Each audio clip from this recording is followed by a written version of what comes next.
Tuviste una gran convocatoria en tu informe, buena parte del gabinete, estuvo el fiscal general de la República, estuvo el auditor superior de la Federación, estuvo la jefa de gobierno, pero estuvo ahí en primera línea escuchando casi una hora de tu mensaje el presidente López Obrador. Tú lo sabes, tú no te engañas, te irás con la percepción para muchas personas de que fuiste demasiado cercano al presidente López Obrador, Arturo. Ya hemos tocado el tema, sí, ya te lo hemos preguntado, pero queda esa percepción para algunos como timbre, sí, yo diría de lo que fue tu presidencia. Yo diría lo siguiente. Hola, ¿qué tal, Jaycox? Pues le sale el chayotero al mismísimo Ciro Gómez Leiva y se la trata de aplicar a Arturo Saldívar, dejándole Omar Parado, que muy cercano a la 4T, muy cercano a AMLO, pero no le salió en absolutamente la jugada, increíble pero cierto. Así que pues bueno, sin más preámbulo, veamos de qué se trata y cómo estuvo, y ahorita comentamos, ¿por qué no? Mucho, y en sus horas finales como presidente de la Suprema Corte de Justicia, esté con nosotros esta mañana Arturo Saldívar.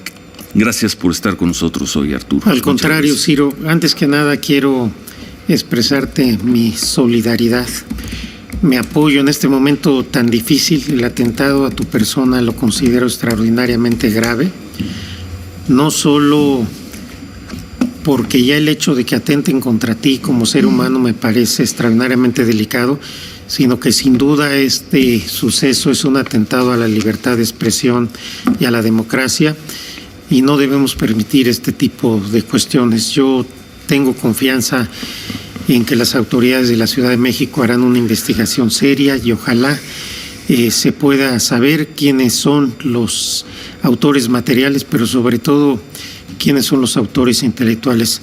Mi solidaridad y hago votos porque estas cosas no se sigan repitiendo en nuestro país. Considero que es algo muy, muy, muy grave. Muchas gracias. Gracias, aprecio mucho tus palabras, Arturo, y pues vamos a lo nuestro. Vamos a darle, te pido la primera pregunta, Manuel. Sí, ministro presidente, primero que nada, bienvenido. Muy buenos días. Gracias, y antes de la primera pregunta, simplemente, Ciro, hay un alcance, como se dice en materia informativa, hay una actualización de parte de la agenda de la jefa de gobierno, donde va a ofrecer una conferencia de medios que probablemente pues, nos corresponda poder informar a partir de las 9 de la mañana, acompañada del jefe de la policía, Omar García Harfuch, y el tema de saques la investigación a tu atentado. Estaremos atentos. Vamos con lo nuestro. Bueno, vamos con lo nuestro. Ministro presidente, entonces, pues creo que el tema quizá más de coyuntura, más caliente, por lo pronto es algo que quizás se retrase por cómo se dieron las cosas anoche en San Lázaro, pero todo parece indicar que va a acabar llegando a la Corte, tratar de definir sí o no, porque muchos juristas lo han señalado, al margen de los legisladores, especialistas en la materia, que tiene visos de inconstitucionalidad del plan B del presidente. Las leyes electorales. Las leyes electorales, el famoso plan B. ¿Cómo verlo? ¿Cómo lo esperan allá en la Corte? Seguramente este tema, una vez que se apruebe, va a llegar a la Corte, como están llegando todos los temas polémicos. La Corte se ha convertido desde hace tiempo en el equilibrador de los poderes, y obviamente cuando se emiten leyes y sobre todo de este tipo que son muy polémicas, pues lo lógico es que lleguen a la Corte. Yo no podría pronunciarme porque efectivamente lo tendré que hacer cuando el tema esté en la Corte, cuando ya el ponente o la ponente que le haya tocado presente un proyecto, y en ese momento estoy seguro de que con independencia y autonomía la Corte determinará si es inconstitucional o no esta reforma, qué partes de ella lo son, qué partes no, pero creo que la gente puede tener confianza de que la Corte actuará con mucha responsabilidad y seriedad. ¿Y con celeridad, Arturo? Eso es un punto importante, qué bueno que lo toca Ciro, porque se ha criticado mucho a la Corte porque ciertos temas se ven con mucho tiempo. La Corte recibe, por un lado, muchos asuntos al año, pero por el otro, la verdad es que también se tienen que seguir ciertas pautas procedimentales que no nos podemos saltar. Y una vez que se cierra la instrucción, es decir, que ya se completa la respuesta, la demanda, etcétera, ya es una responsabilidad de cada ponente el tiempo que se tarda en hacer un proyecto. Yo espero que este asunto, por su gravedad, por la seriedad, porque además es electoral, tienen que quedar las reglas claras para el proceso electoral de 24, se pueda ver en la Corte con la celeridad que se requiere. Y bastarán 4 votos. Pues sí. 4 votos para validar lo que seguramente terminará aprobando. Pues terminen con este asunto de mandar a diputados, senadores. Como dicen algunas personas, lo dicen desde su posición política, la suerte de la democracia mexicana en manos de 4 ministros. Lo que pasa es que nuestra Constitución establece un sistema de mayoría calificada para invalidar una ley. Se requieren 8 votos para invalidar una ley. Entonces depende cómo se vea. Desde un lado se puede decir es una deferencia al legislador democrático para que solamente la Corte puede invalidar una ley con efectos generales cuando tiene una mayoría calificada. Por el otro lado se puede decir lo que acabas de manifestar, basta 4 votos y aunque 7 ministros digan que es inconstitucional, se queda la ley. Yo nunca he estado de acuerdo con la mayoría calificada. A mí me parece que lo correcto sería que con mayoría simple, cuando una mayoría de la Corte determina que una ley es inconstitucional, tendría que invalidarse como sucede en la mayoría de los tribunales del mundo. Pero nuestra Constitución establece esta mayoría de tal suerte que la Corte tiene que jugar con las reglas que están en la Constitución. Bueno.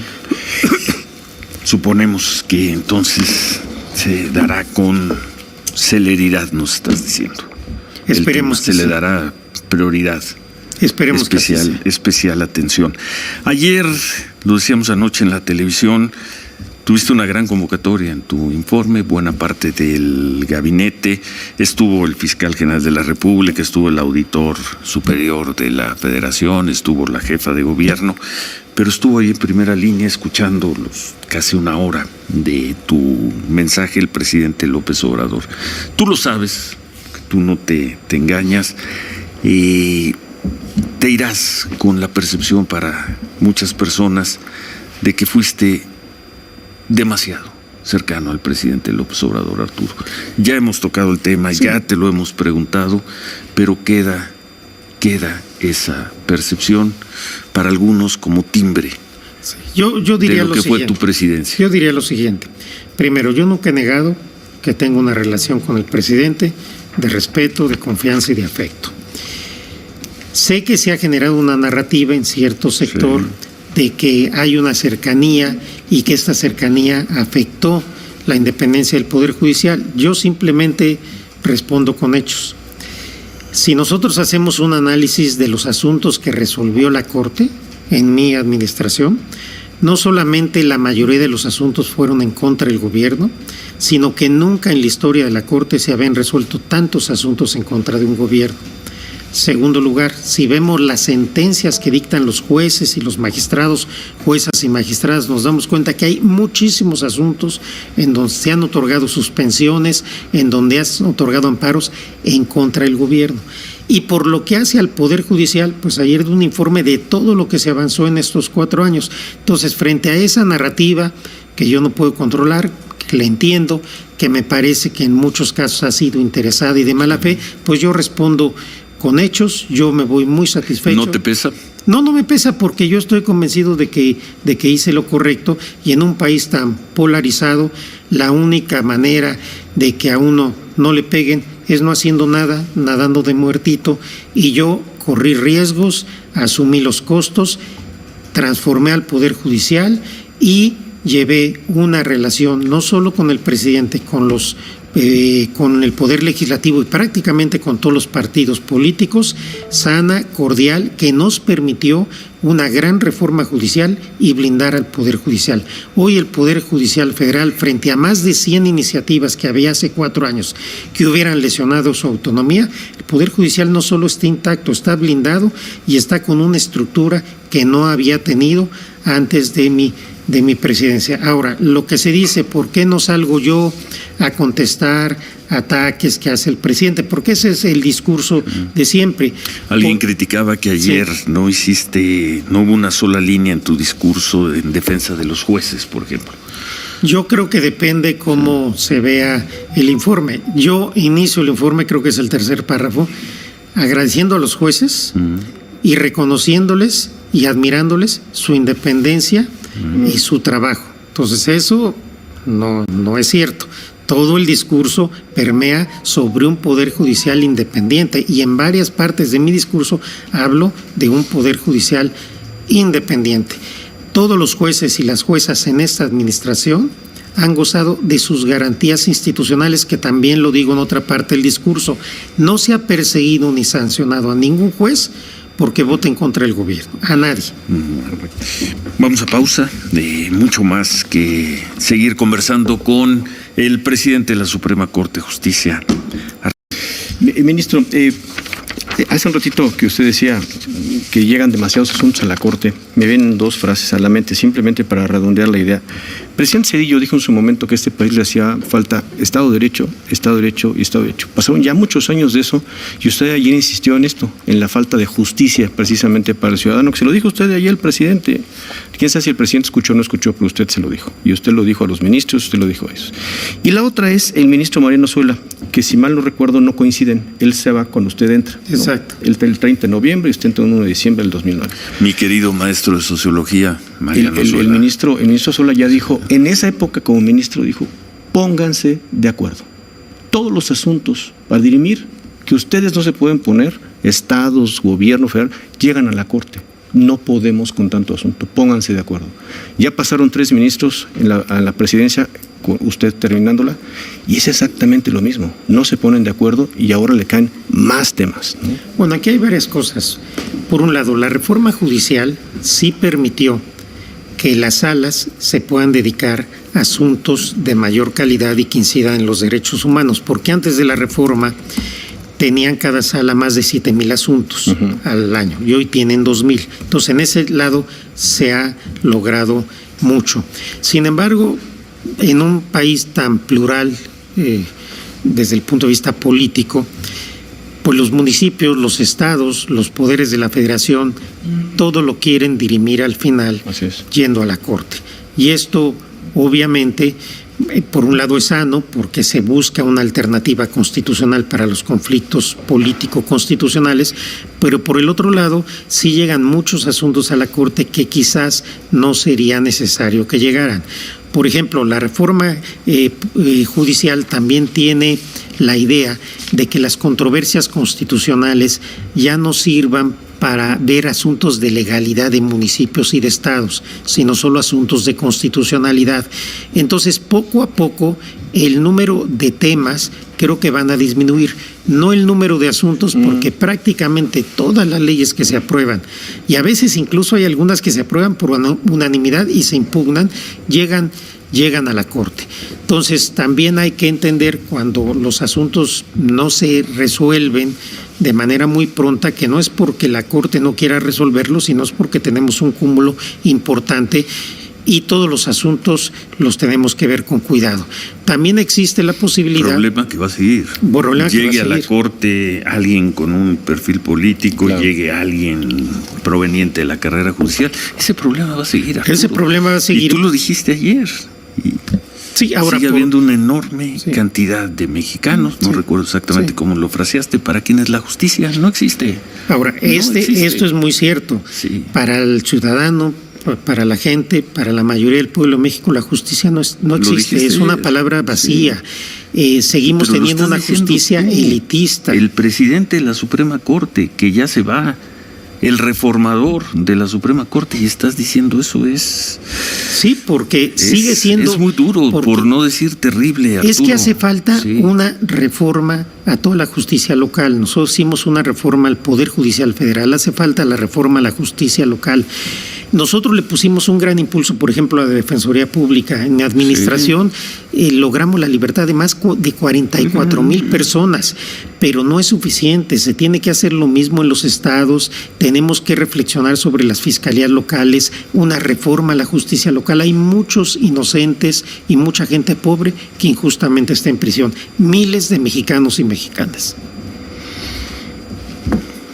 ¿Qué decir? que tenemos que seguir trabajando, que no tenemos que rendirnos, pero que me parece que lo que tenemos que hacer es reconocer los problemas. Creo que y esto se me ha criticado mucho porque soy autocrítico, porque digo las cosas como son.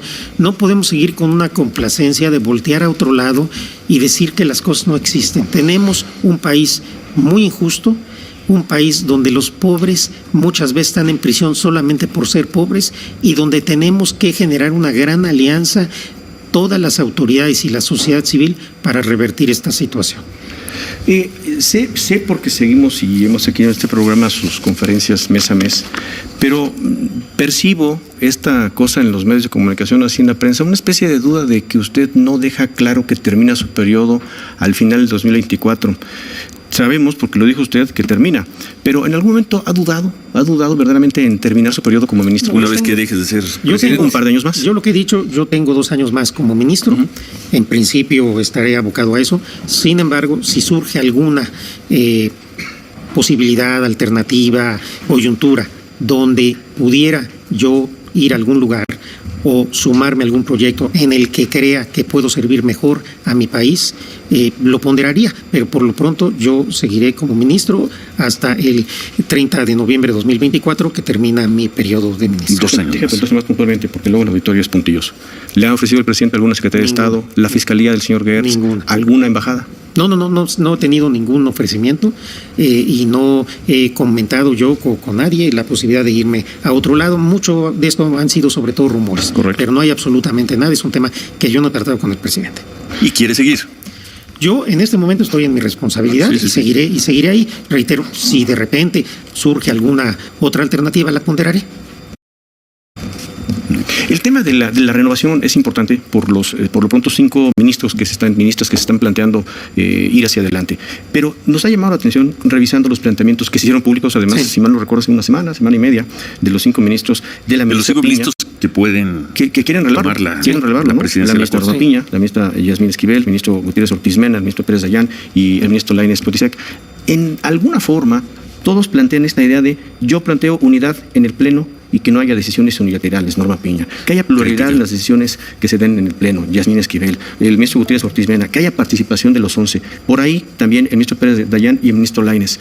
Pero no percibimos esta idea que vaya en favor de continuemos con lo que usted se ha insistido, unidad. Pareciera que están reclamando algo que no tienen. Mire, lo que pasa, hay que ver primero 2 cosas. Uno, están en campaña. Entonces, claro, cuando uno está en campaña, pues uno le dice a los compañeros, todo a partir del 2 de enero lo vamos a ver colegiadamente. En segundo lugar, el artículo 100 de la Constitución le da al presidente de la Corte la administración de manera exclusiva, al presidente de la Corte, de toda la Suprema Corte de Justicia de la Nación. Yo no realicé ningún acto que la Constitución no me facultara para hacerlo. Lo jurisdiccional es lo que es colegiado, lo administrativo recae en la responsabilidad del presidente de la Corte. Si el presidente de la Corte quiere socializar, generar consensos, buscar acuerdos de una facultad que es de él, pues tiene el derecho a hacerlo. Cada quien tiene su estilo. Pero yo asumí el cargo con toda la responsabilidad y los costos que esto implica y claro, hay quien dice, a mí no me pareció bien que el presidente tomara decisiones unilaterales que la Constitución le autoriza a tomar. Pues se vale, si alguien tiene una idea distinta, ya veremos quién llega y qué tanto se socializa o no el manejo administrativo. No escuchamos la palabra continuidad.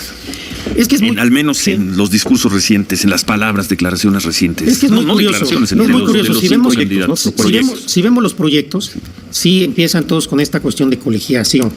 Pero si vemos lo que proponen, pues realmente es que no proponen realmente cambios trascendentes. Vamos a fortalecer, vamos a consolidar lo que ya hicimos nosotros. Entonces, más bien yo diría que aunque no lo dicen así, los programas lo que hacen es montarse sobre la continuidad de lo que ya hicimos. ¿Qué tanto van a avanzar o no? Pues ya lo veremos. Bueno, hacemos una pausa y al regresar continuamos y concluimos esta conversación con el presidente de la Suprema Corte de Justicia, Arturo Saldívar, 8:35, y de nueva cuenta, muchas gracias, y no me voy a cansar de repetirlo de corazón, por todos los comentarios, todas sus opiniones, apoyos, cariño. Y esta mañana, muchas gracias a todos. Volvemos. Uno de carrera judicial, Arturo, pues te lo preguntamos. Yo creo que quien llegue a la Corte, quien decida, mis compañeros y compañeros que presida la Corte y el Consejo, debe ser, desde mi punto de vista, una persona que tenga habilidades adecuadas para poder presidir un poder que sin duda también es político, no solo es jurídico, y que pueda llevar a cabo una relación y una relación política cordial, un diálogo respetuoso con todas las fuerzas políticas del país, que tenga liderazgo hacia adentro, que tenga respeto de sus pares y que pueda también generar un liderazgo en las juezas y jueces federales. Pero usted tiene la experiencia, la más reciente. Es difícil congeniar con el presidente de la República. Es un presidente muy territorial, si me lo permite, ¿no? Es más allá de ser el vecino. Lo hemos dicho aquí, él quisiera ser el ministro de la Corte, quisiera ser el ministro 1, la ministra 2, el ministro 3, la ministra 4 y votar todo conforme él quisiera, y a lo mejor está bien, pues es su presidencia, pero creo que sí entender la pregunta como alguien que pueda negociar con un presidente así, o alguien que le diga, presidente, la ley es la ley. A ver, es que yo creo que esa alternativa que se ha querido plantear no es del todo correcta. Se puede tener una relación cordial, respetuosa con el presidente de la República y al mismo tiempo, a la hora de resolver los asuntos, resolverlos con independencia y de acuerdo con la Constitución. No son incompatibles. Creo que eso es lo que pasó en mi administración. Cualquier análisis objetivo puede llevar a esa conclusión. Tenemos una buena relación con el presidente, pero la Corte invalidó lo que consideró que había que invalidar y los jueces y las juezas hicieron su trabajo. No creo que estén reñidos. Lo que creo que no es sano, ni en esta coyuntura ni en ninguna otra, es que hay un enfrentamiento entre los poderes. Nosotros ni somos gobierno ni somos oposición al gobierno. Y no estamos en el juego político propiamente dicho. Entonces, tan sería un error ser complacientes y ser sumisos y avalar todo lo que se haga en otras esferas, ya sea en el gobierno o en el poder legislativo por la mayoría, como también llegar a un enfrentamiento o generar una oposición en la Corte donde se tenga que votar en contra todo lo que surge del gobierno. Creo que el equilibrio es una relación política sana, si se puede cordial, respetuosa y firmeza en los asuntos que se tienen que resolver. Sabes, desde luego que lo sabes y entenderíamos tu silencio, la opinión muy extendida en el caso de una de las probables presidentes, caso de la ministra Yasmín Esquivel, y lo que se cuestiona y se duda sobre su cercanía, en este caso amistosa, personal, familiar, pero muy amistosa de años con el presidente López Obrador, y habrás leído la preocupación de algunas voces que son muy serias. Yo solo puedo hablar por mí. La decisión de quién va a seguir en la presidencia de la Corte la tomaremos las ministras y ministros el 2 de enero. Yo he tratado de no hacer ningún comentario sobre ninguna de las candidatas y candidatos. Les ruego su comprensión. No sería correcto que hiciera yo ahorita algún comentario porque cualquier cosa que diga se puede interpretar de una manera u otra. Yo respeto a todas mis compañeras y a todos mis compañeros y sé que cualquiera que quede lo va a hacer bien porque habrá logrado... ¿Sí lo crees, Arturo, o es una frase amable o es una frase correcta? Lo espero. Lo esperas. Espero que así sea.